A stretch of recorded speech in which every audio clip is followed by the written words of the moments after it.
one game away. Blow up. We're playing for something, man. We're playing for something. It's gotta mean something to you. It gotta mean something. Everything you got. Everything you got. Let's finish this. Do it, fellas. Let's go. Let's do it, fellas. Finish 2 3. 1 2 3. You ready to make history? Come on now. Yeah. You know there's these 2 words. And when I say them, people get goosebumps cause they know what happens next. So without further ado, Free smoke. look. Scared cause I'm drowning in silence with bad thoughts. These days I don't have nothing to say, man, the bag talks. I put in headphones on my driver. Pull up to the spot and give a good dick and Godiva. I can't lie, I'm uninspired. No more pillow talking about nonsense. I only stick around to put some band-aids on my conscience. I don't know why I feel so bad, nigga. That's what we do, no foundation. We don't build no more, we just screw. Half a bottle of Henny, girl, I'm going with the wind. The same niggas say they happy for me, ain't want me to win. So I'm done on my friends. Don't need help popping Coronas and reminiscing. I just call up Big Bro J and say it's time for venting. If I live forever, I hold this hate for some centuries. You don't know how much I have you doing what it meant to me, but motherfuck all that. I don't even offer up the time to make the call back. Stupid Lodo, if they don't get the picture now, man, I crop them out of the photo. I can't relate to my peers. Been doing this shit for years. I'm motivated by fears. I took the wheel and I steer. My sound not dictated by fuck boys in Atlanta. Stay gifted like this album was ghost written by Santa. Boss forever like they decided to throw me under Slammer. Every song's a hit like they picture me underhanders. I could drop 1,000,000 songs, but they never gon' understand us. Soapbox sermons for niggas never giving chances. Fight our whole lives to get these weak ass advances. Work twice as hard for the shit that they getting handed. And this ain't even nothing we chose, nigga, we branded. Still can't tell why all of these niggas mad at me. I'm trying to get 100 so I can put my team on salary. Give it all to the art, man, I turn my life to a gallery. Man, damn, what a fucked up masterpiece. 1,100 shots and I swear, man, I felt them all. If we ain't even good on our blocks, man, who can we call? Pre-decline state of mind, we broke crabs in the barrel. Got us fighting our folk, man, this shit just a life of peril. Winning has a price. And leadership has a price. That's another root of human struggle, worrying about other people's perceptions about who you are. Like, why would you ever care about that, you know? And I think that I fell victim to that in my past, of worrying about things that I can't control. You know, if the people understood what words could do to a human being, especially where we are in today's society, then they wouldn't be invested in that. So I typed a text to a girl I used to see saying that I chose this cutie pie on whom I want to be. And I apologize if this message gets you down. And I CC'd every girl that I CC round town. Hate to see y'all frown, but I'd rather see her smiling. Wetness all around me, but I'm no island. Peninsula, maybe. Makes no sense. I know crazy. Give up all this pussy cat that's in my lap. No looking back. Spaceships don't come equipped with rear view mirrors. They dip as quick as they can. Yo!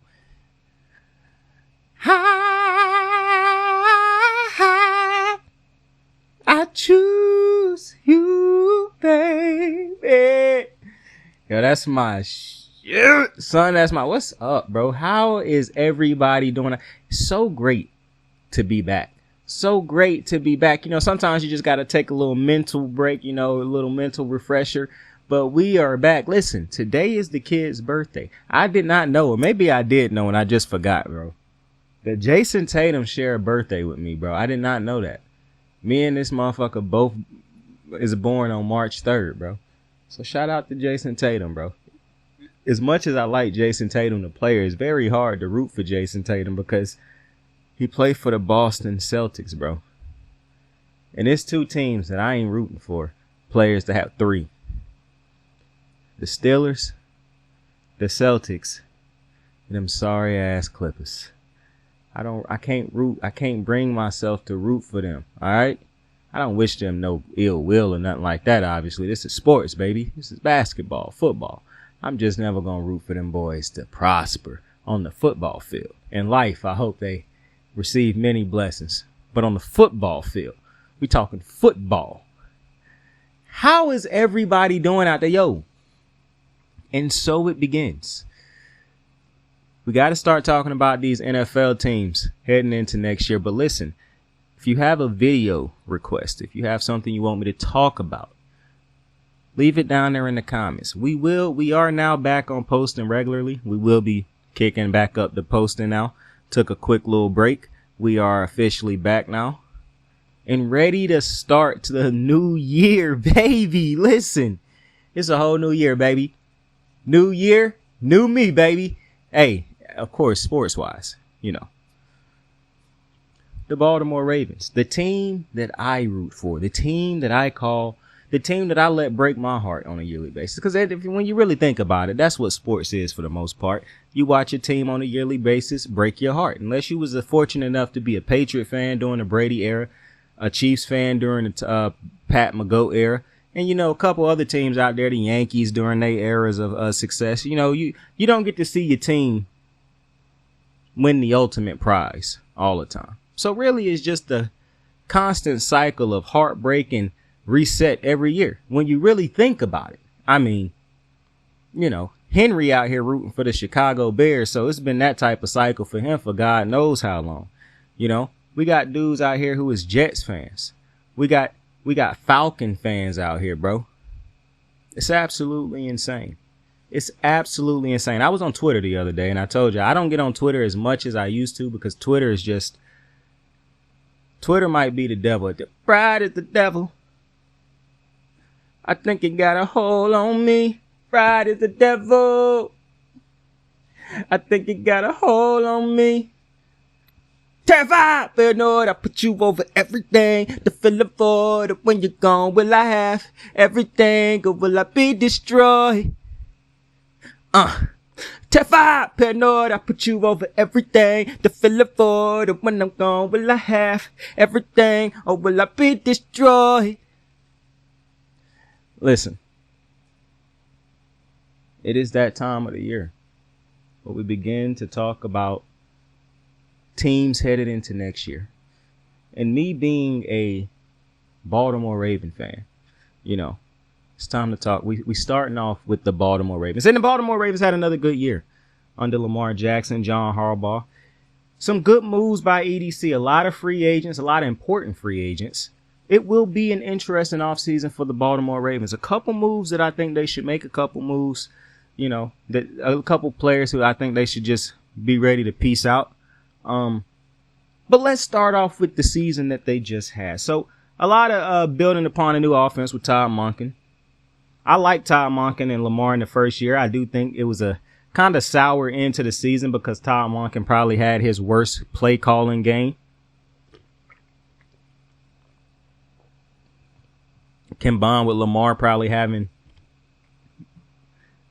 his worst game of the season compared to the other games he done played. So, and you can't take away nothing from that Kansas City Chiefs defense. Unbelievable defense. But, you know, I can say that I think that was their worst game as a duo as far as how they had been playing leading up to that game. But overall, I think it was a great season for Todd Monken and Lamar Jackson and the Ravens offense. For all year, I kept saying, I don't think that the Ravens have a great receiving core. I just think it's better than what they've had before. Now, there was a lot of talking heads on TV who got on TV and said, oh, it's a great receiving core, yada, yada, yada. But then you had certain analysts who got on TV and said, I don't really think the receiving core that great still. I just think Lamar Jackson is unbelievable. And that's really what I thought from the rip this season. Before production was ever started to put on the field, I got on here and said, I don't think that this core is as great as people trying to make it out to be.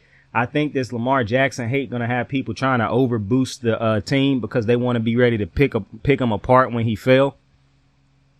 But I do think that this group made strides. And a couple of the reasons I think the group made strides was individual talent, great coaching, and Lamar Jackson making improvements. So Zay Flowers is an individual great talent. He was just great this year. I think Zay Flowers is a stud receiver. He can only grow off of the season he just had. Like, I thought Zay would be good. I didn't think he was going to be as great as he was. Like, he surpassed every expectation I had. I do think it's still things he can do better, even though I think he do a lot of things great right now. I think he run great routes. I think he great at run after the catch. I think he great at creating separation at the end of his routes. He is great at going up and getting the ball, but he didn't have a ton of jump ball situations this year. But he do something that I like that Tyreek Hill do. They are able to get open in space deep down the field and create big plays. Like, it's one thing when the defense break down and whatnot, or you just run right past somebody, and they got the ability to do that too. But they make up for the size differential of like a Julio, a Megatron, you know, guys who are bigger frame, Mike Evans, the bigger frame receivers who could just go up and win 50-50s the majority of the time you willing to throw. They had this knack to not even give you a 50-50 type of ball. They find ways to get open down the field in spaces where it's like, how in God's name did they just get that open? Like the defense doing everything they're supposed to do, but they have a knack at getting open deep down the field. So I think Zay Flowers is a straight talent. That was a great draft pick by Eric DeCosta. One of his better draft picks since he done been a part of the, since he took over as the general manager of the Baltimore Ravens. Because when you look at his film of what he did this year, my goodness. I mean, the film at first, bro, the stats don't really tell you the entire, and he put up great stats this year, but I don't even think it tell you the full story, because when you look at the beginning of the season with Zay Flowers, he and Lamar Jackson was still trying to get on the same page. It was around the mid part of the season, a little bit earlier, where him and Lamar started to click. And then towards the back end of the season, you could see them really starting to get it going. And the thing that happened once those two got it going was Isaiah Likely got it going. And because Lamar now had two guys who he could rely on every single game, and Zay Flowers and Isaiah Likely, who I'm going to get to in a minute, it made it so that I always said Rashad Bateman run good routes. He was able to, I don't know if he run as great a route as like say okay, so here's the difference between Rashad Bateman and Zay Flowers. Both run great routes. Cause I think if you go watch the film on Rashad Bateman, his problem is not his route running. He can run good routes. The problem is that separation at the end of the route. Sometimes you can run a perfect route and the defender run that route just as perfect as you. But sometimes you run a great route and the defender run that great route, but it's that separation that you can create, that little extra boost that you create to give Lamar an opportunity to get you that pass. I think it was too many times this year where Rashad Bateman, while he ran great routes, Lamar Jackson would get him the ball and they connected on a lot of them, but he didn't create a ton of separation after he ran that route. And I don't think he a phenomenal run after the catch. When you go look at his routes and look at Zay Flowers' routes, I think you see easily, well, it ain't no think. If you watch the film, Zay Flowers, the way he could finish at the end of his routes, it was just superior to Rashad Bateman. However, Rashad Bateman being in that third string role and that's another thing, because at times it felt like Odell was more valuable than Rashad Bateman. And again, it's not that Rashad don't run great routes. I think Rashad's biggest problem is his hands. He had games where it looked like, oh man, this is exactly what you expect him to look like. But far too many times he had games where he dropping balls and whatnot, because I don't know if he don't rely on, if he can't trust his hands on certain passes, or I just don't think he is the most complete receiver. And I see articles that keep talking about how Rashad Bateman should be re-signed by the Ravens. I don't really think so. I think you can find a better receiver in the draft, to be completely honest with you, because I think we know what Rashad Bateman is at this point. And people can keep trying to blame Lamar Jackson, but to me, you're just not watching the film on Rashad Bateman. For one, he rarely ever was on the field. This year was his most healthy year, and it was a good part of that is he didn't have to be the dude Lamar Jackson relied on. Now, I do still believe that the fact that he was the third option, and it was even times where Lamar couldn't get to his third option because his third option wasn't open, is further proof that Rashad, bro, a great receiver, if you have him as your third, if a great receiver have to be guarded by the third corner or the third person that you use, they going off. To me, Rashad Bateman, I'm not telling you he a bad receiver, but what I'm telling you is he leave a lot to be desired. And I think if you're a Raven fan, you might be overvaluing Rashad Bateman because, oh, he done been hurt. I just want him to get a chance when he healthy. He look, bro, I can only go off of the production that's been put on the field to this point in time. Point blank period. That's what we do for the quarterback, so I'm not going to change it up for the other positional players. So to me, as good as I think Rashad Bateman is and how good he could probably still be, I still believe it's a ceiling there. And I'm not telling you he can't have a year where he go crazy and having 1,000-yard season in the certain circumstances. But I don't think that should be a player that unless Baltimore cannot find any other options. Yeah, possibly you bring him back on a contract friendly to the team. But other than that, I don't understand why you would go out of your way to try to bring Rashad Bateman back, because before I got deep into this, I was going to say Odell Beckham at times was more valuable than Rashad Bateman, because when Odell looked healthy, he could win jump balls. He was able to finish his routes better than Rashad Bateman. He was able to create that separation like that Rashad Bateman couldn't create. He was better at running after the catch at times when he was hot than better than Rashad Bateman. So to me, if you are what Baltimore need, they cannot waste the money on Rashad Bateman, because what they need is not something that I believe he provide on a consistent basis. At this point in time, if you Baltimore, you're trying to find players who not only complement Lamar Jackson, because it's not necessarily about complimenting Lamar. Lamar Jackson can figure things out with receivers. You trying to get talented receivers who can uplift Lamar, who can make plays, catches that make Lamar's day easier. You need guys who can go win one-on-ones on a consistent basis. I don't think Rashad Bateman win his one-on-ones on a consistent basis. So as much as I understand people like Rashad Bateman, I still think that's a player that they should probably move on from in the offseason if they have options.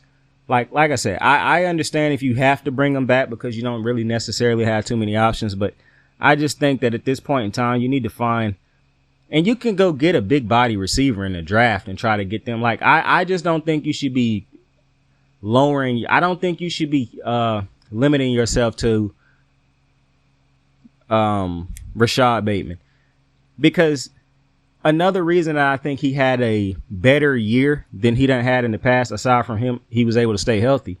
Todd Monken and Lamar Jackson did a lot for him. The offense set up from which the offense was always going. If you had a dude who came in here and understand pass concepts and how the pass game should work and what routes should be ran and where dudes should be lined up, then it was always going to look better for Rashad Bateman. And that's what Todd Monken brought. But also Lamar Jackson's constant improvements on a yearly basis. Him being able to operate from the pocket. Him being able to move around in the pocket. His IQ in the pocket. Him being able to move to his third, second, first receiver. Sometimes the fourth receiver. Him being able to extend plays. A lot of that stuff is what made Rashad Bateman look great this year, or it made him look better than he done looked on an average year. And I just think at this point in time, if you're the Ravens, you have to be trying to bring people into the building that obviously Lamar Jackson is going to make players better. But the situation you should be trying to find, because you're not going to go out and spend on a Mike Evans. We already know the Ravens not going to go out and sign a big time level receiver that we know for a fact is a stud. They're not going to do that.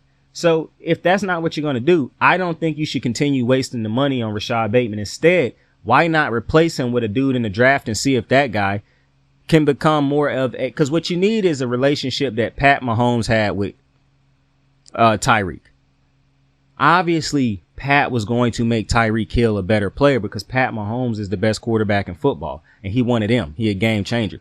However, he also had a game changer at the receiving position, meaning Tyreek Hill was always, even though Tyreek Hill benefited a lot from having Pat Mahomes, he is one of those players who uplifted Pat Mahomes. When Pat Mahomes ain't at his best, he ain't got to worry about Pat Mahomes being great all the time, because with his level of talent, he can get Pat Mahomes to, he going to have games where Pat Mahomes is going to be off and it ain't going to matter because how great he is. So that's what I feel like the Ravens should be looking for at the receiving position. And I just don't think, I don't understand continuing, like at what point in time, like, cause it's just crazy to me that Lamar Jackson and certain players, like quarterbacks, can be like, oh, they don't deserve this. They don't deserve. Bro, I'm not telling you Rashad Bateman don't deserve a contract. What I'm saying is I'm not necessarily even thinking about the money as much as I'm thinking about how the Ravens should be focused on building this offense around Lamar Jackson and Todd Monken while they're here. Like, I just don't think it would be that brilliant to continuously trying to see what you can get out of the Rashad Bateman thing. And I understand some people will be like, well, you know, he been there for a long time. The more time he got with Lamar, the better. Bro, how long we going to keep? Because if that's the case, you're going to say that next year, the year after that. Because it's going to, I mean, to me, I don't think it's an excuse, really, to be honest. And like I said, unless you just have no other choice and you start hitting people with that, well, we ain't got no money or cap space, then obviously I get that. But other than that, I just feel like not enough of Rashad Bateman on his own was great enough for me to say, yeah, you should keep exploring that option. I think you have a great option in Zay Flowers. You should be looking for the number 2 that plays opposite of Zay Flowers. With the offense for Todd Monken and Lamar, to me, would have looked even better this year if you had receivers that consistently won. Look at how great it looked when Lamar had Zay Flowers and Isaiah Likely winning on a consistent basis. When they constantly won their matchups, the offensive passing game looked great. When Lamar Jackson had to keep trying to find ways to get people to win matchups by extending plays and doing certain type of things, or when Todd Monken had to keep drawing up the greatest play to get guys open, the offense sputtered a little bit. And 2 things that I think can fix that, and 2 things that I think made it look better at times when it looked great, aside from Lamar and Todd. Zay Flowers, we already talked about that. And Isaiah Likely. Isaiah Likely was a revelation for the Ravens this year. Usually on a year like this where you lose Mark Andrews for that many games, you just expect the pass game to go to hell, really. And the passing game got better once. Now you can attribute that to a lot of things. Lamar had to find different options. He had to learn how to trust other people. I think the biggest part of that was Lamar and Todd Monken had to learn how to trust other players now, because you don't have that safety blanket. And to be quite frank with you, I think they found an option. I don't advocate for them to get rid of Mark Andrews, but if they were ever in a bid to try to save money or something like that, Isaiah Likely is a hell of an option, bro. With how great he developed this year, how he got on the same page with Lamar, how he became a safety blanket for Lamar, the fact that I think he catch the ball just as great as Mark Andrews. The thing that I think Mark Andrews do so great, and it's the same thing about Kelsey, they sit down in these zones and they find ways, they always know how to get open, and whether it be zone, they win they mans. You don't really want to ever leave one of them one-on-one in the man. And that's what makes him so special. But I think Isaiah Likely is a dude you don't want to leave one-on-one in man, because not only is he a big tight end, he a strong tight end, and he fast. He athletic. More athletic and faster than Mark Andrews. So he can take a slant to the house. He can take it's different things that he can do better than Mark Andrews. But I'm not telling you he better than Mark Andrews. But what I am telling you is he younger than Mark Andrews and got a great chance at being better than Mark Andrews. So I understand a lot of Raven fans would be like, no, Saint, we should just try to run a 2 tight end set.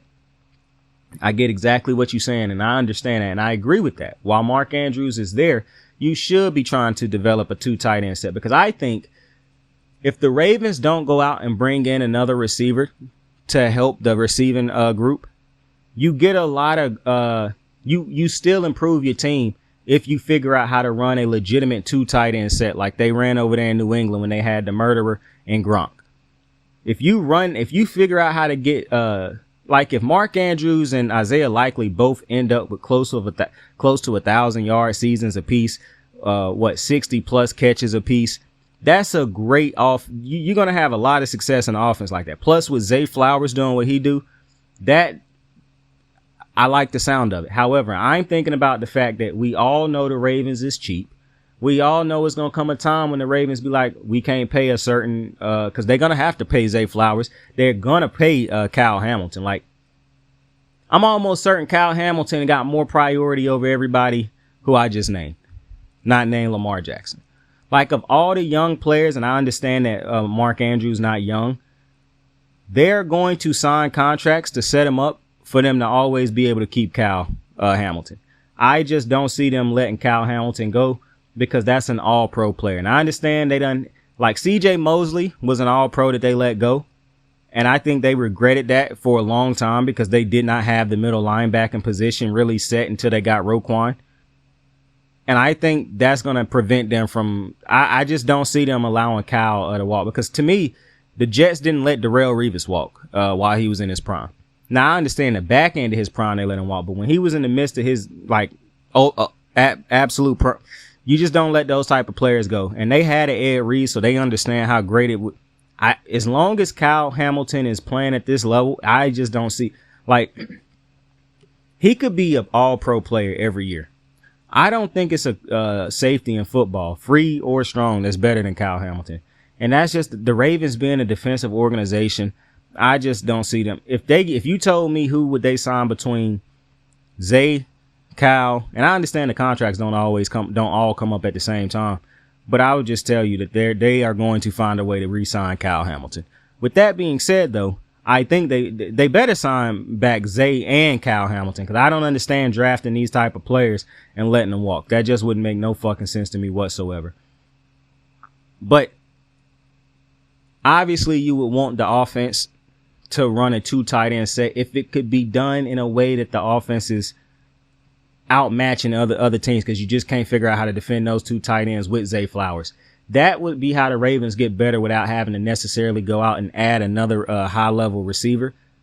But I'm just saying, if that does not happen, and it's a great chance that happened, but I'm just saying, I'm thinking about the fact that the Ravens have to be willing to get and they already done brought back Nelson Aguilar, which I'm not mad at, because I think Nelson Aguilar is a good number 3 receiver.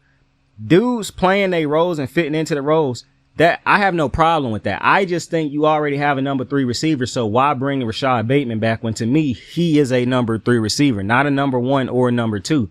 So trying to continuously slide him into that number 2 spot when he ain't a number 2 is the problem that you had last year, because Odell Beckham ain't a number 1. He more of a number 3 right now in his career. He got spurts where he can be a number 2.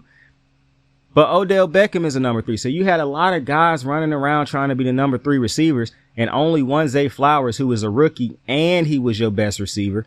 I just think you do your team a better. I just think you do better for you do right by Lamar. You do good by your offense if you go out and try to bring in more receiving help, especially if you're just going to get them in the draft anyways. Like, don't be wasting draft picks on receivers who you know good and damn well ain't good. But, bro, if you scouting these receivers in the draft, I don't see why you don't go out and get one. Now, I don't imagine a first pick in the draft is going to be used on a receiver. I think they're going to use it to draft either a cornerback, a pass rusher, or an offensive line player. And possibly if it's a top-tier running back in the draft, they might use it on a running back, for the simple reason. My next thing with the Ravens offense. I think you have to now, once again, just like I said about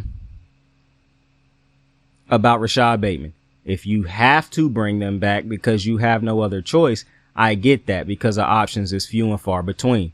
However, I'm not a big advocate of spending too much money on bringing back J.K. Dobbins or Gus Edwards, because I think those are 2 running backs who J.K. Dobbins could be a great running back, but he can't stay healthy. And that's just, it is what it is at this point in time. I'm not saying that to diminish his career. I'm not saying that to kill the dude. I'm not saying it to talk shit about him. I'm just telling you what has happened in his career to this point. He has been hurt every single season in his career. He has not been able to finish a season. He coming off of an ACL or an Achilles tear now. I just think the best days of J.K. Dobbins, I don't know if they behind him, and I don't know if he got better years ahead of him. But what I do know is, if you the Ravens, you keep doing Lamar a disservice if you keep bringing in running backs or keep having running backs line up behind him who can't pop 1,000 yards on the season, who on multiple games a season don't put up more rushing yards than Lamar Jackson, who Lamar can't trust to hand the ball to, and if they're not in the red zone, get constant production. The best running back they had this year, in my opinion, was Keaton Mitchell. He tore his ACL. So you don't know what you're going to get out of him next year. So I think if I'm the Ravens, if the price is right, I'm bringing in Derrick Henry, because I just trust Derrick Henry far more than I trust Gus Edwards and J.K. Dobbins at this point. I don't trust J.K. Dobbins at all. But to me, people looked at the touchdowns for Gus, not realizing the majority of them touchdowns came from inside the red zone. When they was like 1 yard out, Lamar would just hand them the ball. When you looking at needing to get down the field, I just don't think that they give him consistent. I don't think that those running backs get a Ravens consistent enough production to justify the Ravens continuously bringing. Not only that, you really killing your offense the fact that these dudes either hurt or just not having really productive games. Like, if you're a Raven fan, listen, you don't expect Gus Edwards to just pop off and have 100+ yard game unless he just grinding out runs. You don't really expect that. You have more expectations out of Keaton Mitchell than you had out of Gus Edwards. You don't expect J.K. to finish a full season. So, in my opinion, I think the Ravens should look to replace both of those running backs in the offseason, whether it be through the draft or whether it be, and I really do think they should go make, if the money is right and it's not a crazy contract that prevents you from making other great moves, I think one of the best moves the Ravens can make this year is going after. Now, I heard Aaron Jones could be a free agent this year. Now, I don't think the Packers are stupid enough to let Aaron Jones walk, but if they are, that is definitely a running back that the Ravens should look into, and I think they would look into that. See, that's the thing. I don't think that the Ravens would be afraid to pay Derrick Henry if they thought that he still could produce for him. The only thing with Derrick Henry is he in the back end? Because, listen, if Derrick Henry can be an 1,000-yard runner this year, he already going to give you more production than the Ravens' last couple receivers. That's one. Two, if he stay healthy and give you 1,000 yards and have a strong season, the offense is going to look 10 times better, because that means Lamar Jackson ain't going to have to run. And that means when he do, it's probably because you got to make a choice between him or Derrick Henry. Not to mention, if that is the case, if they have a strong running game that is not predicated on Lamar having to be the great best running back on the team, then that probably means your passing game going to be doing wonders too. That means the play action game is going to do wonders. So I understand there's going to be Raven fans out there who say, no, you don't want to spend this type of money on a washed up running back. But the Ravens need a running back more than y'all think. And if you think that Derrick Henry is washed, if you think, now I wouldn't go after Saquon. That's who I wouldn't go after. I think Derrick Henry keep getting booked in with Saquon, but Derrick Henry is a better running back than Saquon Barkley.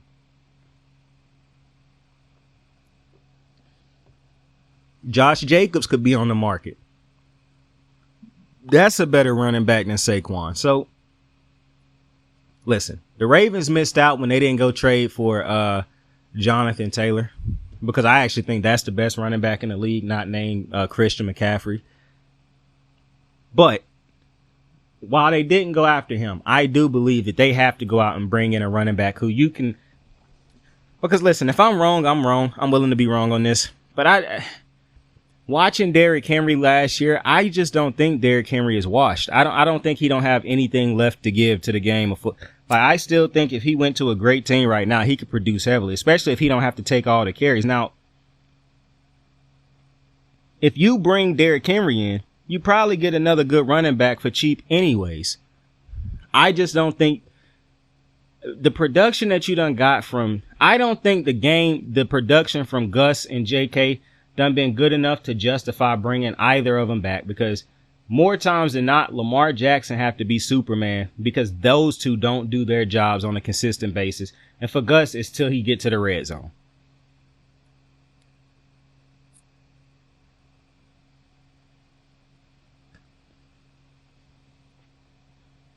And if I'm the Ravens and I'm looking at these games, I'm saying to myself, man, if we got running backs who we could get more production out of, it could really change a lot of things for this offense. And the next thing for the offense is the offensive line. Now, I understand the Ravens have moments in the season where the offensive line look phenomenal. And I like Morgan Moses, even though he have his days. And obviously they got the all-pro that is Tyler Linderbaum. Ronnie Staley is not the same player that he used to be. I'm shocked that they haven't cut him to save money. Maybe it's not a situation where they can do that. But I just feel like they have to. It's still Eric, bro. I don't think Lamar's blind side is good enough. I don't think that the offensive line is good enough in the passing department. So when it comes to just dropping back and having to defend the pass, I don't think they are as great as they should be on a consistent basis. I think too many times when they have to drop back and defend the pass, they get Lamar Jackson sacked. They can be beat. And that is a problem. I believe it's a couple things about, because when you're looking at why the Ravens can't get over the hump, you have to look at different parts. Because I understand it's easy to say, oh, it's Lamar, it's Lamar, it's Lamar. But when you think about how good the Ravens are, and think about how much better they could be if they cleaned up some of these cracks that you don't really think about until you lose because of them. I just think the offensive line can be so much like you have Tyler Lindenbaum. Clearly, you pretty decent at drafting offensive linemen because Ronnie was great until the injury just kept killing him. I think you have to start looking at rebuilding up this offensive line because I just don't think that I'm not telling you that it's a bad offensive line. I don't think it's a bad offensive line.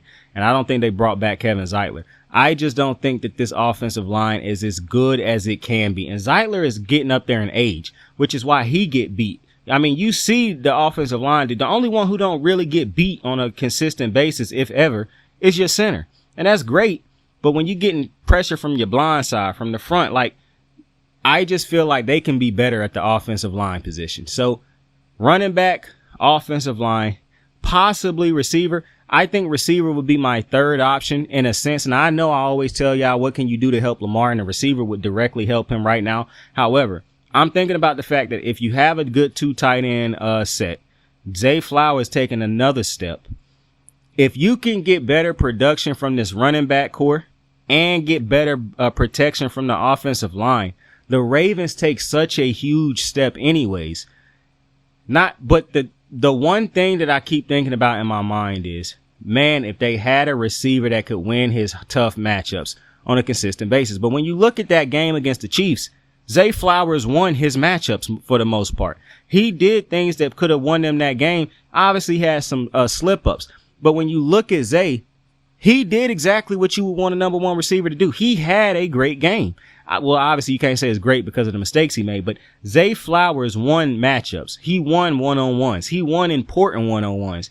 You get another dude opposite of him that's taller and does the same thing, I just think you take this offense to another level. So that's why I could possibly lean at the receiving position, but I would understand somebody saying you got to get a running back and an offensive line first. Now, the offensive line, while I think it can be better, the reason I would still take the receiver over offensive line slightly is because of what I just said. When you look at the tape and you look at how good Isaiah and Zay are, the 2 Zays, and you think about what could be with an offense that had a great 2 tight end set with Zay improving even more and Lamar, with just other receivers doing because I like Nelson Aguilar, even though he do drop passes. To me, he is a good number 3 receiver. When you think about that, I feel like at times it won't matter about the offensive line. But if they cannot figure that out, it would be great to have an offensive line. And to me, the offensive line would probably, if I had to rank the needs on the offense, I probably would do, receiver, running back, offensive line. That's probably what I would do. Because I feel like the lack of consistent production out of those 2 first spots, it weigh more heavy on the team than the offensive line. Because who knows? Maybe the offensive line is better if they get receivers that win routes more. If they get running backs who can create holes sometimes, or because sometimes the running backs don't finish as good as you would want them to. And it's not necessarily I don't think the Ravens offensive line is bad at blocking the run. I think they do a great job in the run game. It's the pass game that I worry me more. And then when you move over to the Ravens defensive side of the ball, obviously you got a defense that was phenomenal this year. Absolutely phenomenal. You got a couple of free agents on this defense. A couple important ones. Geno Stone will be a free agent. I mean, that's a big free agent, and I do think he's going to go get paid somewhere, but I don't think that's as significant as some people might think it is, because I don't think Geno Stone is better than Marcus Williams still. I still think Marcus Williams is a stud safety until I see him precipitously fall off. Now, staying healthy could be a problem for Marcus Williams, but Geno Stone definitely had his best year as a pro, and I definitely think he's going to turn that into probably his biggest contract of his career, deservingly so, if you listen to how his whole NFL career started off. I'm happy for him. I think he's going to go out there and get paid by some team. I think it's a lot of teams that need safety help, and when you get that type of interception production this year, I understand people will say, oh, well, there's a lot of talent in that Baltimore secondary or on that Baltimore defense, but I think Geno Stone, if you look at the film, he just was there. He was in the right place at the right times. He caught the balls when a lot of times people could have dropped them, pause. So I understand a team going out there and spending. I don't actually think Geno Stone, unless he just go to a bad defensive scheme that don't fit him, then I think that could be a problem. But if he go to a scheme that fit him, like the one that was in Baltimore, then I think Geno Stone will be a great safety for you. a good safety for you. I don't think he like a top 5, top 6 safety, nothing like that. But I do think he can be one of the more productive safeties in the league, especially if you get him on a defense. Like, I can see him going into Cincinnati right now and being great to replace Jesse Bates, because they still haven't replaced Jesse Bates from him leaving last year. I think he could go into Seattle and be great right now, especially if you got productive pass rush. I have a lot of faith in Geno Stone. And then the other guy two dudes who was important to the defense is leaving in the offseason more than likely is Patrick Queen and Justin Metabike. Now, I do think both dudes is going to leave. Justin Metabike already said Baltimore is home, but business is business. I respect it, baby. Yeah, gloat. I respect it. I expect that he will cash out in the offseason because everybody could use a pass rushing defensive tackle. I don't know if the Ravens if the Ravens would have put a franchise tag on somebody, I think it would be on Patrick Queen. I don't think it would be on Justin Metabike, because I think tight ends get paid more than, not tight ends. I think pass rushers get paid. The highest pass rusher defensive tackle, I think, is Aaron Donald and Chris Jones, possibly, on average salary a year. I think I read a thing that said Justin Metabike would get like 24 million or 22 to 24 million this year on a franchise tag. And it could be just as high for Patrick Queen, but if it is, I just think you would rather spend that on Patrick Queen for having another year of him than you would having another year of Metabike. For the specific reason, look at how great Patrick Queen done developed and how great he played alongside Roquan Smith. Because I'm imagining that a franchise tag could be used in the offseason on somebody for the Ravens. And if they use it on somebody, then I have to believe it's going to be on Patrick Queen. I have to believe it'll be on Patrick Queen. But you never doubt the fact that you always need pass rushers. So it could be used on Metabike, but I'm not sure which one it'll be used on. I'm going from the perspective that it's a possibility they could lose both of them, because Patrick Queen going to get offered a crazy contract. Like, I wouldn't be surprised if he ended up being one of the top 5 highest. No, he definitely going to end up being a top 5 highest paid middle linebacker in football. Now, I don't know where his contract will end out as far as like all defensive players and how high it is and that, but he definitely finna be one of the higher paid middle linebackers. Now, I don't think he's going to get a contract bigger than Buddy over there in San Fran. What's my man's name? Fred Warner. And I don't think he'll get one bigger than Roquan. But it is a great chance he get one bigger than both of those dudes, depending on the team that need a middle linebacker and how good they view a Patrick Queen, because Patrick Queen is fast. And while I don't think Patrick Queen is still a number one, like, you don't want him doing for you what you got Roquan doing or what you got Fred Warner doing, because you essentially ask them to man the middle, even though you do put another middle linebacker beside him. That's a great middle linebacker. What you ask those two to do is more than what you ask a Drake Greenlaw or Patrick Queen. And when you ask those two to do it, the defense no longer look the way it looked when you asked Roquan and Fred to do it. So I do believe he is an upper echelon middle linebacker, but I don't think he is in the upper echelon of Roquan, Fred Warner. But he right under that. And so because of that, I would not be surprised if a team went out there and jumped out the window and gave him a bigger contract than both of these dudes, because it's a lot of things he do well. A great pass rusher. He is great at when he is not overrunning the play. He like a heat-seeking missile. More times than not, he is going to be able to disrupt plays in the backfield, and that's one of his greatest assets. So Patrick Queen is going to get offered a contract, which is why the only way I see him coming back to Baltimore is if it's on a franchise tag, because I don't think Baltimore is going to be able to offer him what another team is going to be able to offer him. I don't even think Baltimore want to offer him what another team going to be able to offer him, because of how much it'll kill you being able to make moves in other areas. Because another team could easily offer him a top-notch contract to get him out of Baltimore, and it would make sense based off of the production he gave you last year. So, and plus, if you franchise tag him this year, the thing is, Baltimore cannot expect Patrick Queen to take a pay cut or a hometown discount or no nonsense like that. And I think you would be wasting your time putting a franchise tag on him, trying to convince him 2 years in a row to take less than what he could get on the open market. That's the thing. I understand there's people out there who be like, oh, well, he don't really know his value and yada. Patrick Queen is going to get paid, bro. I'm just telling you right now. And I just don't see Baltimore putting down bread to have 2 middle linebackers getting paid starting middle linebacker money. To me, it make too much sense to put another young middle linebacker beside him. So now that I think about it, I don't think that he would get franchise tagged. I think they would franchise tag Justin Metabike first, because it don't make sense to pay 2 middle linebackers top tier bread, especially when you have Roquan Smith, a top 1 or 2, regardless. He no lower than 2 if you think he not 1. The way he made Patrick Queen better, you think to yourself, well, we put somebody else beside him that he could get those dudes just as good too. So I don't think that I just don't see a world where Patrick Queen return as a Baltimore Raven. I think he about to go get paid somewhere. I saw a report that said maybe he go get paid by the Houston Texans.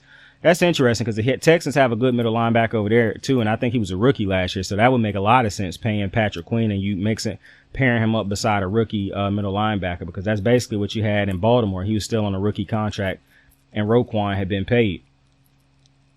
And plus, when they made that decision to go get Roquan last year, I think when you make that type of decision, you essentially say, even though Pat Queen might get better and we expect him to get better playing alongside Roquan, when you go get Roquan and you pay him that type of extension, I think you essentially say to yourself, we think that Roquan Smith is the ultimate equalizer. Like, he make everybody better than they are or would normally be without him by their side. So I just think they have more faith that we could go get somebody else and put him alongside Roquan and get the same type of production. Maybe not just as great, but it'll be on a significantly high level to where we don't mind losing Patrick Queen. So I don't think Patrick Queen going to be a Raven next year. I think he's going to get paid somewhere else. Justin Metabike, I mean, it'll be interesting to see the type of contract he demand. I mean, essentially, this is his best year of his career. So I don't know if every team will look at it and say, oh, yeah, he definitely deserving of a big time contract. It could be some teams out there to say, well, he only just had his best year of his career. But I think he'll go out and get a good contract. But I wouldn't be shocked if Baltimore franchise tagged him or if they found a way to come up with a contract to bring him back.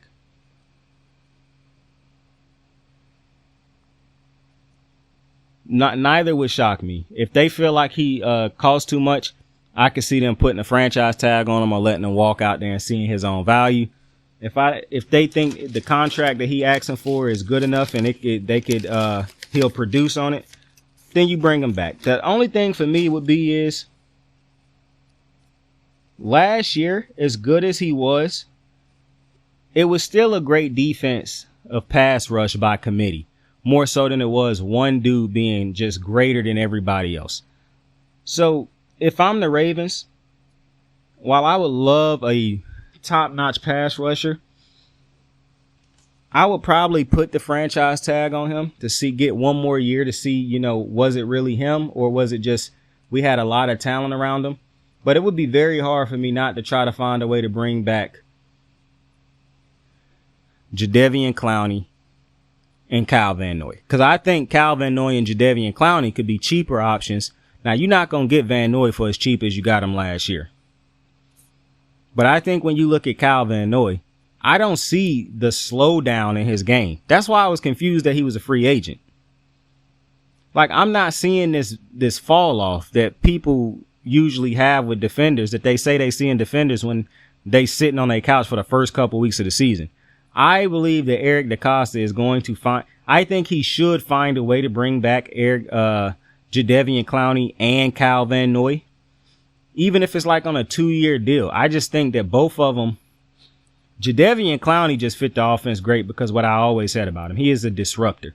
The Ravens have a great enough secondary and great enough stars in the backfield and smart enough players to where when you have a player like Jadeveon Clowney that can just disrupt everything, and you got defenders like Kyle Hamilton and Roquan Smith who can capitalize on mistakes, it make everything easier for you. And so it'd be hard for me to see them not trying to find a way to bring Jadeveon Clowney and Kyle Van Noy back, because I think Kyle Van Noy is a good pass rusher, a great disruptor in the defense, And I think it's times where he just played great when he got to drop back in coverage. But you're not asking Kyle Van Noy to drop back in coverage all the time. But he's just a real smart defensive player who, to me, produced at a high enough level last year to where I would bring him back if it didn't break. And it's no way Kyle Van Noy finna break the bank. Like, Kyle Van Noy not finna get a top 5 contract of players at his position.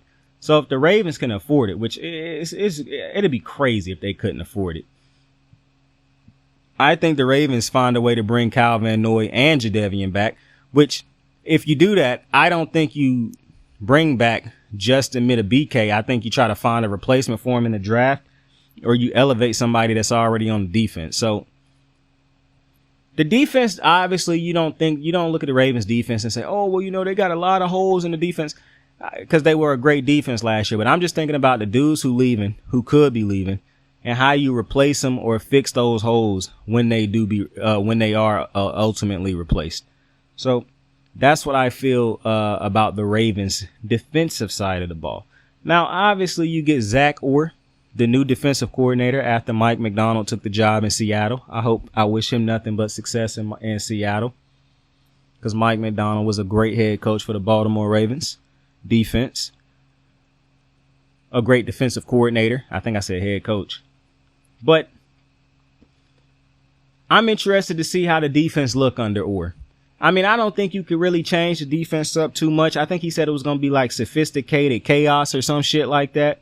It sounds real sexy, but, I'm always interested to see, because the thing that made Mike Macdonald so great was, look at the defenses he had to scheme against, and look at how he figured out how to slow down or stop all those defenses. One of the beauties in Mike Macdonald is his second half adjustments. You could do some things to him in that first half, but in that second half, once he done figured you out, it's almost a marriage between him.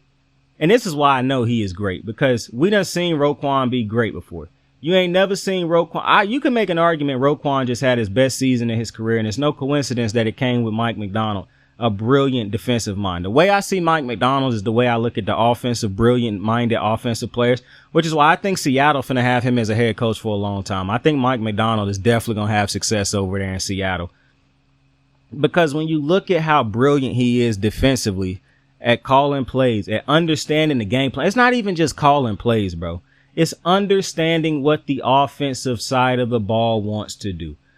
Bro, that means that he not only is studying his defense, he is not only doing things to say, how do I put my dudes in great position? He is studying the fuck out of the opposing team's offense, knowing what to expect, not just on third downs, when they get into this formation. No, bro, he is trying to understand the entire game plan of a team. What they gonna do in the first half, what they gonna do on the first quarter, what they do when they close to the half field and they got a third down. Like, nothing caught him by surprise, it felt like. And that's great as a defensive head coach, as a defensive coordinator, when you can say that your defense rarely looked like they just randomly didn't know what was happening. That's a great thing. Like, to me, when you look at Mike Macdonald's defense, it was just rare that you saw them in bad position. It was rare that you saw them get beat because a bad mistake in the secondary. It was rare that you saw you looked at them get beat and say, oh, he just out-schemed Mike Macdonald. It was never, ever that, bro. So Zach Orr he got some shoes to fill. Because I don't even know if Raven fans truly understand how great of a defensive coordinator Mike Macdonald was. Like, it's no coincidence that was his second year as a DC in Baltimore, and he a head coach now.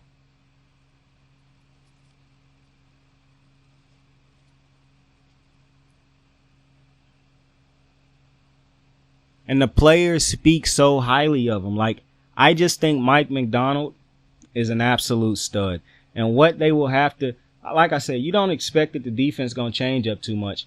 But the key moments in a game where you need the defensive coordinator to outsmart the offensive coordinator at times, that's the shoes that Zach Orr going to be trying to fill, because it's different games where Mike Macdonald had to make a certain type of play call, a certain type of adjustment, a certain type of had to present a certain type of look to win.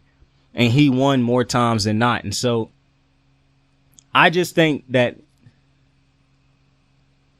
might be one of the most interesting things to watch for the Ravens going into next year, is how Zachary Orr coaches the defense.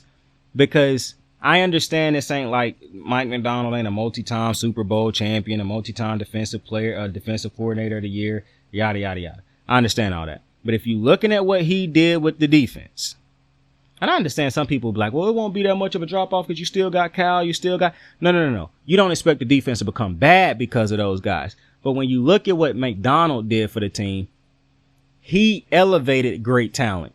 Zachary Orr now have to step in and elevate great talent also, whether it be because he put him in great positions, whether it be because he sees something on the offensive side of the ball that lets his defense know this is what we need to look for. This is how we need to defend this. This is how we need to prepare against that.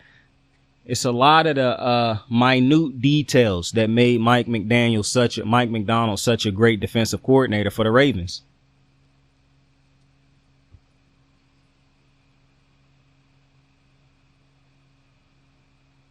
I actually think that might be the Ravens' biggest loss in the offseason is Mike. Because Patrick Queen, obviously we keep saying he never was this good till he got Roquan. But he was never, I just told you, Roquan was never this good till he got Mike. So if Roquan is who you felt made Pat better, who helped Roquan get to even a higher level? That was Mike McDonald. And I believe he made the Pro Bowl both his years under Mike McDonald. I mean, not the Pro Bowl, All Pro. I think he was second team All Pro and first team All Pro under Mike McDonald. Now, he was an All Pro in Chicago, too, if I'm not mistaken.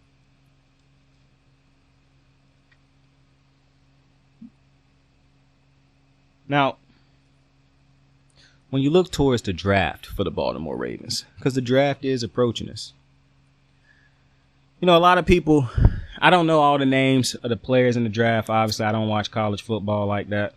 I plan on being a big Colorado watcher this next year coming up. But like I said, I was watching Colorado this year. It's not till they started losing all them fucking games where I was like, my time is up. But I do plan on watching Colorado play this year, but I'm not the biggest. You can't come to this channel right now and expect me to know all the dudes in the college thing, because I don't watch college football. I don't pay too much attention to college football, if any attention to college football. I'm an NFL guy. But what I would like to see the Ravens use that first pick on in the draft, unless it's just a receiver who is just like a bona fide stud who shouldn't have failed this far in the draft, I really don't want to see them use that pick on a receiver. To be completely honest with you, I would much rather see them use that pick on either a middle linebacker. Now, obviously, the best talent is who they're going to pick. Like Kyle Hamilton was the best player on the board when he came up a couple years ago, and they picked him. They had just signed Marcus Williams and extended buddy who not with us no more, Chuck Clark, who I kept telling y'all was not a great safety. And they still got Kyle Hamilton because they like, yo, this dude is high on our draft board. We think he is stud, best safety in the draft, and he just fell to us. Fast forward 2 years later, absolutely great move by the Ravens. Now, I believe, obviously, if the best player on the draft board at that point in time is a linebacker, they're going to draft him. If it's a pass rusher, they're going to. So I understand that. But what I'm saying is if you have a middle linebacker on the board at that point in time, or a great, because I really think cornerback could be a move also to try to put another dude over there, the opposite. Because I understand a lot of people like Brandon Stevens, and I think the Ravens like Brandon Stevens too. But I think it would be crazy not to think that there could be some competition at that position, because Marlowe is always hurt and he still get beat by this deep ball. Now, for the most part, Marlowe is still a top tier cornerback, so I'm not worried about replacing Marlowe. To me, Brandon Stevens is not as great as people try to. It's a lot of Raven fans was overhyping him this year, and it was some sports channels that was was overhyping him, and he had a great game against a certain receiver this year. But when I looked at his tape all year, and then when I went back and was watching it in the past couple weeks, I like Brandon Stevens, and I think he a good corner, but I think he would be a great I think he a good second corner when your first corner is like good, like Marlowe, and is healthy and killing the other side, locking the other side down. However, I still think it's days where I'd much rather have him be my number 3 cornerback. And I don't think he is great enough to the point where you don't say we could still get better at the cornerback position. Because usually at cornerback, I'm not saying you got to be Sauce Gardner. Obviously, you're not going to want to replace a Sauce Gardner. You're not looking at Sauce Gardner and saying, oh, you know what, we could get better at that. But when I'm looking at, when I'm looking at a corner who I'm thinking to myself, we could keep going with him for a little bit longer. I understand how people would say Stevens fit that mold. However, when you really look at the tape, I mean, he just get beat a lot at times. Like, it's certain routes that he just don't cover well. It's certain times where you like, man, I really wish he would play this differently. I just feel like he can be beat, and a certain quarterback could really exploit him at times. Now, I understand. Now, listen, this is the thing. Stevens could still get better, and Stevens could end up coming out next year and being a lockdown cornerback. But I have to see another year of it, I guess. And I'm not advocating for them to draft a corner to replace him, but I wouldn't be shocked if the Ravens said, we could get a cornerback. I wouldn't be shocked, honestly, if they said we could replace Stevens or Marlowe, because Marlowe always hurt. So at some point in time, Marlowe or Staley gonna bite the bullet for always being hurt. That's just the reality. One of them two motherfuckers is eventually gonna bite the bullet and be traded or released for always being hurt. That's gonna happen. However, let's say they thinking about upping the play at cornerback. Then I think that could be something that they look into. I think they would replace. Well, you know what? It's a very interesting conversation, because if people look at Stevens the way some fans look at Stevens, then people would say he the dude you should keep over Marlon Humphreys. But when you watch the tape, him at his best is not better than Marlon Humphreys at Marlon Humphreys' best. Like, when Marlon Humphrey is healthy and playing his best football, he's still a top 10 corner in the league. He don't give up really anything. He physical. He can knock the ball loose. He great at tackling. He great at covering. Like, Marlowe really only got one flaw, and that's that he get beat on deep balls at times, and he can't stay healthy at times. Aside from that, it's not really, and he missed tackles sometimes when he want to throw down the wood instead of just making form tackles. But I still think Marlowe is the better cornerback. But I understand some people who would say, because when you look at Brandon Stevens' tape, it's a lot of great on it. Like, I'm not telling you that this is a bad cornerback at all. It's a lot of good when you watch the tape. I'm just saying, I'm basically nitpicking. I don't really like that phrase, but I'm basically just, being a nuisance. You know what I'm saying? I'm just looking at the different I'm overanalyzing, if you will, the different parts of the Ravens. Because it's not really a whole bunch on the defense. Like, it's not a defense that really need drastic improvements. But if I were drafting in the first round, I mean, like I said, if it was a top tier receiver on the board, I'm probably going to take that receiver. But if it's like not a receiver that fall to me in the draft, or one who I think is just a bona fide stud one day, I probably would try to see if a top tier middle linebacker slip, because it's a great chance that top tier middle linebackers could slip in the draft. I'm not opposed to a pass rusher, because I really think the Ravens need to figure out how to get another superstar pass rusher one day to fill that void instead of having to always be a team.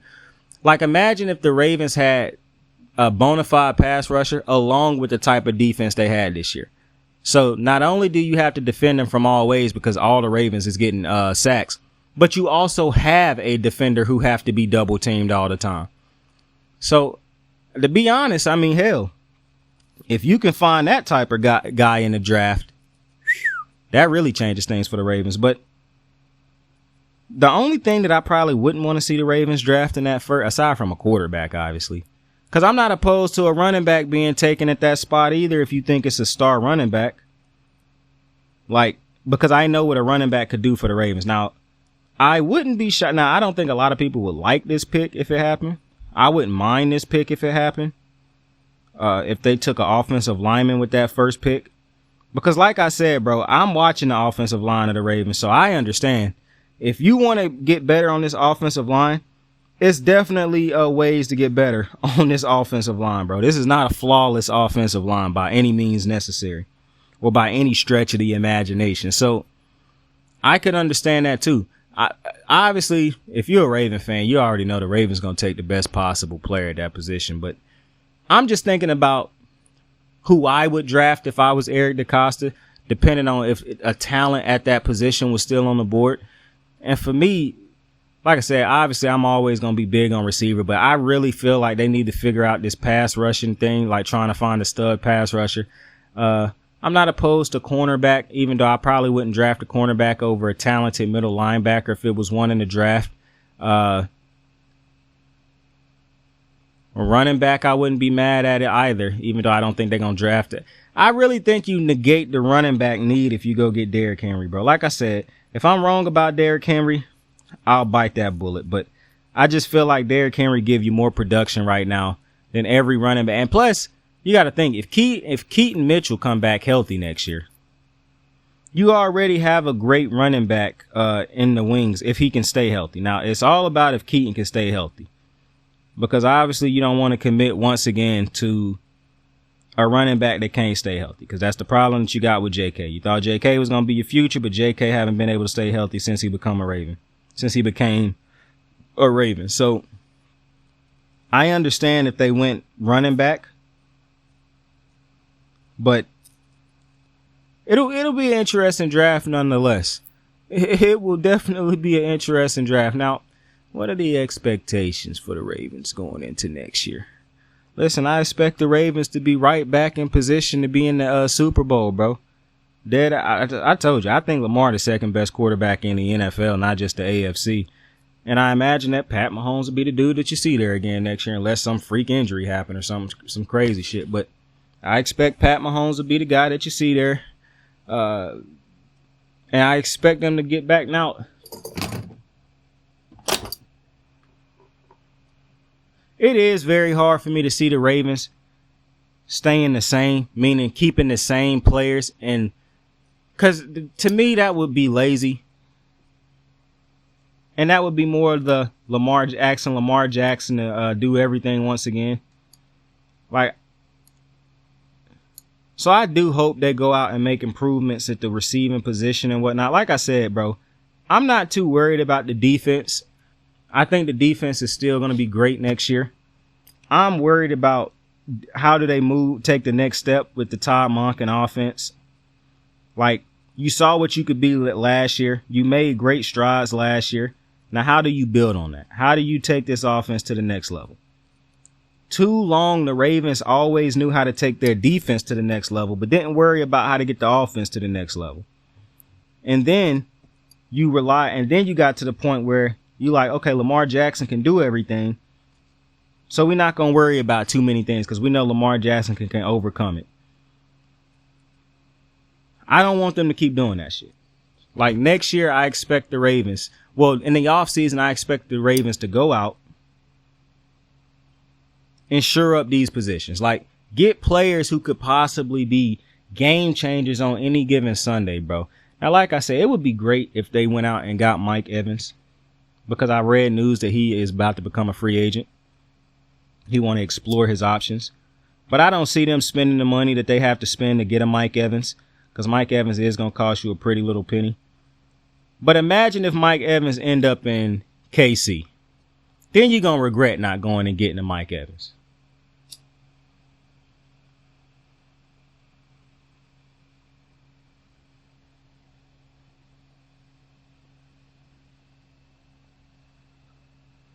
And the reality is, sometimes you got to spend bread so that your ops don't eat. So your ops don't get better.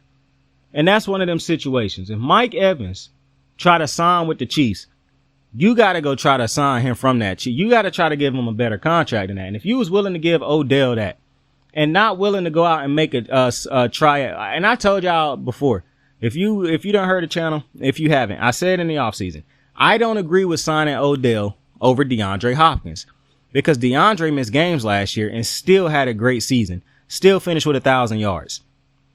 Odell haven't had 1,000-yard season in God knows how long. Plus, he coming off of 2 ACLs or 2 Achilles. It made no sense to sign him and not try to go trade for, especially when you really would have had to trade little to nothing because they released him anyways. So not going out and getting DeAndre Hopkins to me was just, to me, EDC not understanding receivers or not being able, I don't know what it is about the Ravens not being able to understand how good a receiver is or isn't anymore. It's just crazy.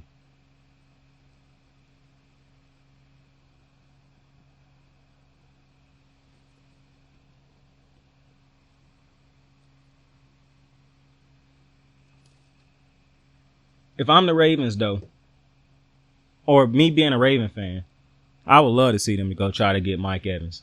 Like I said, I doubt that's going to happen. But boy, I love to see it. I like to see them try to go out and sign DeAndre Hopkins. To this point, and Zay could very well become this, but you want a receiver that's as reliable as Mark Andrews, bro. Somebody who can win his matchups on the outside like Mark Andrews, because that'll just take the offense to another level, even though I think the biggest thing holding this offense back is they just don't get consistent. And I understand people keep saying, oh, the running game, bro. If you take Lamar Jackson's yards out of the running game, it's not as good as you think it is, my boy. But the Ravens on a good path. Listen, they in far better position than some of the other teams we're going to talk about throughout this offseason. You know what I'm saying? Like, I think if you the Ravens right now, you happy to be in the position you in. And I know it felt like I named a lot of different ways they can improve, but that's just what it is. It's great to say you still can improve when you already as good as the Ravens. You don't want to look at the Ravens and say, oh, bro, we can't get no better than we already are. Because that's when it's terrible. That's when you eventually fall into mediocrity. And luckily enough for the Ravens, you're not in one of them situations. Well, if you the Bills, the Ravens, or the Chiefs, you're lucky anyways, because you got 3 quarterbacks. It's not going to allow you to be in a situation where it's like, we can get no better than we already are. Because you got 3 quarterbacks as great quarterbacks, so you're always going to be able to get better than you already are, as long as those 3 guys is playing as great as they play. But with that being said, all of this stuff that I'm saying is a good thing for the Ravens. Because like I said, you already a great team. You was in the AFC Championship game last year for the first time in years. Now you build on that. You saw how that game went. The defense can still be better, even though they pitched a shutout in the second half. The Ravens offense did a lot of great things, but they couldn't come through and finish it. It's ways that you can still get better. And that's a great thing to be when you're a great team, because you hate, like I said, you hate to be one of them teams that's like the, Portland Trailblazers in basketball all those years. Like, that was a good team, but we knew that they had already peaked. They hit their apex. They could not be better than they already were. They weren't winning a championship. It was nothing that could be added to that team because we knew no big time player was going there. And unlike the Ravens, who have a Lamar Jackson that's a game changer, as great as Dame is, he played in the same conference that had a Steph Curry, bro. It wasn't going to happen.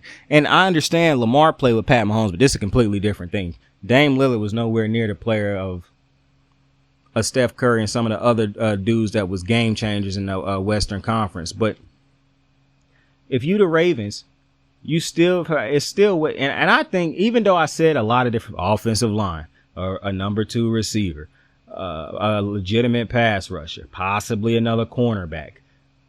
Even though I said a couple things, you probably don't fix every single one of these issues in this offseason, but you can pretty much touch on all of them through the draft and through free agency. And the Ravens do a great job at drafting defenders. I don't think EDC done been the greatest defensive drafter, because I think Odafe Oweh. Now, the interesting thing about Odafe is, it's just no fucking chance that I'm spending a franchise tag on him. And it's definitely a price tag that I'm willing to spend and not spend on him, because I just don't. You could make an argument his best year was his rookie year, and his rookie year was not nothing special. Like, I just don't think that he is maybe in the future he could possibly be a double-digit sack a year guy, but he just ain't been that for the Ravens. And I also don't think he is as disruptive as a Jadeveon Clowney, because I don't judge everything based off of just the sacks. I don't think he is a great sack artist or a great game disruptor. And I also don't think he is good when they ask him to drop back in coverage, which is rare because they know he ain't good at dropping back in coverage. So listen, if I'm going to get on here and say every single time, like, oh, well, if you don't got more options, then you bring him back, then you should know how I feel about a player if I'm saying that, because that's exactly how I feel about him. If you don't have options, obviously bring Odafe back. But the money that you could possibly spend on Odafe, I'm definitely giving that bread to Kyle Van Noy and Jadeveon Clowney, who had more productive seasons in 1 year, in my opinion, and more impactful seasons than Odafe done had since he done got drafted to the Ravens.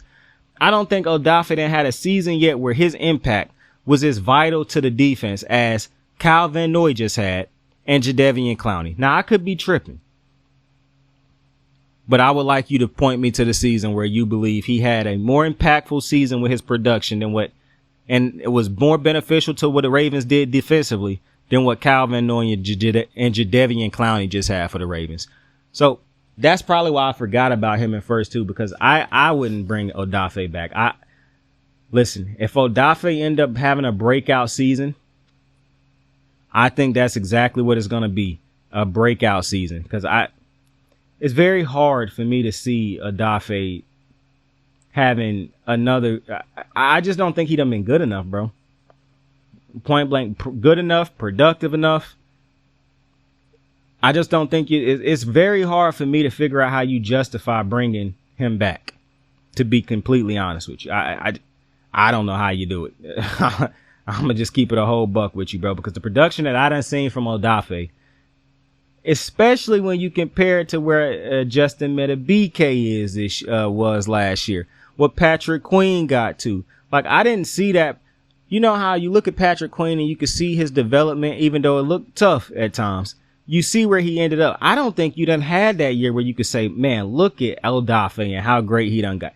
I don't think you can say that yet. So, and that's tough because how many great players you going to put him? You put him beside Calais Campbell. You put him near Roquan. You put him with Pat Queen.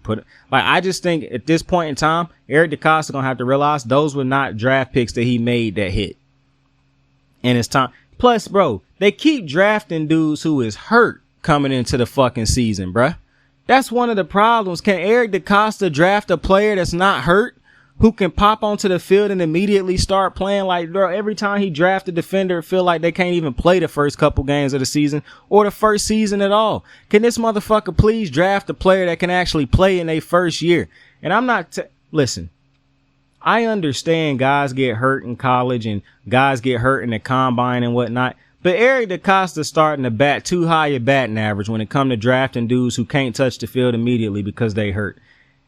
I think you're now in an era with Baltimore where you got to start hitting on these draft picks for the simple reason you're never going to have a high enough draft pick unless Lamar Jackson miss a whole season, because you didn't even get a high enough draft pick where he missed the last couple games of a season the last couple years because he won too many games when he was still playing. So if you the Ravens, you have to nail these draft picks that's coming up.